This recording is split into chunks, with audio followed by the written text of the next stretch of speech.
Korang Wani nak tunjuk cara tutup untuk kita orang punya mobile shelter tau. So, yang mana korang tak tahu cara nak tutup, korang boleh tengok video ni sampai habis tau. Yang pertama, korang buka saja dia punya bahagian pole dahulu tau. Korang buka kedua-dua pole. So, korang boleh tengok video ni.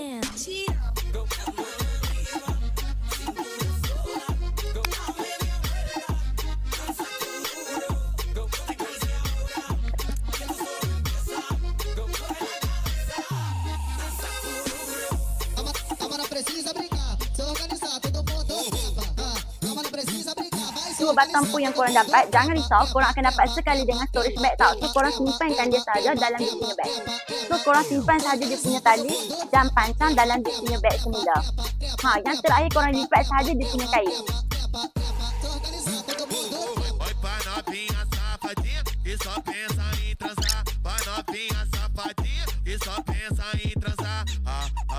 Sudah siap dah cara tutup untuk kita orang punya mobile shelter tau.